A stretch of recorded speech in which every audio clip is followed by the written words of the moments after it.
This is an introductory video for a program I created entitled The Odyssey of Employment. This is an onboarding program designed to help employers to prepare their new hires for the job that they will have. But this is also for employees to understand how they can maximize their experience with the company. Alam mo, today, many people do not like the idea of employment. Some would say it's the modern day form of slavery. Iba naman, the reason why they resent employment is because sabi nila ang may-ari lang ang yayaman, ang empleyado hindi. So this program hopes to address the issues na employees struggle with so that they can enjoy their journey as an employee. Kaya nga ang title ng program, Odyssey of Employment. Alam mo, sa isang Odyssey, may magandang experience, may hindi, but there's a way to enjoy the journey.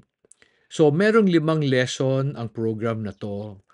And each lesson is intended to help people understand that employment is a blessing. The first lesson is entitled The Purpose of Employment. Karamihan ng tao believe that employment is just a means to buy their needs and also provide for their wants. Pero in this lesson, I will show you that employment gives you more benefit than most people have suggested. I will show you that employment allows you to make money even if you don't have money. And also it allows you to make more money from the money you have already. It gives you the power to create money na maski wala kang invest sa negosyo. Para rin sa akin, employment is the best way to understand kung ano ibig sabihin ng negosyo because you get to learn and train under a practicing entrepreneur. When you go to school, you are taught by teachers na walang mga negosyo. When you are an employee, nakikita mo paano mag-isip and gumalaw ang isang negosyante. Lesson 2 explains the importance of submission to authority. Karamihan ng tao, they believe by submitting to their authority, they lose control. In this lesson, I will show you submitting to your authority gains you a lot of favor. I will explain in this lesson that authorities are responsible to rule over you and to govern and take care of you. Ibig sabihin, it is their role to protect and provide for you. Therefore, to submit means to agree to be under the care and protection of that person or your authority. Now, authority ka. And yung tao ayaw mag-submit sa'yo. Will you protect and provide for them? Of course not. Ganun din yung mga authority nyo. They enjoy taking care of people who are submissive and not rebellious. Kasi not to submit means to reject the protection and the provision of those over you. Ang isang malaking struggle ng mga empleyado is the issue about money. Maraming tao feeling nila na kulang parati ang sweldo nila. And that's the reason why they could not give the best kasi daw kulang ang sweldo.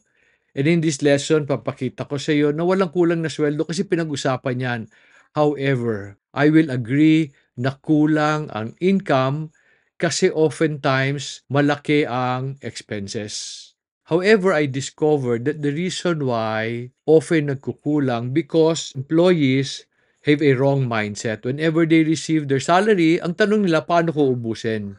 If you want to maximize your salary, we need to change mindset from paano ko ubusin to paano ko paparamihin. And in this lesson, I will show you many ways to do that. The other struggle of employees today is how to respond to the people around them. More and more, I hear people complain about the toxicity of their peers, of their customers, and of their bosses.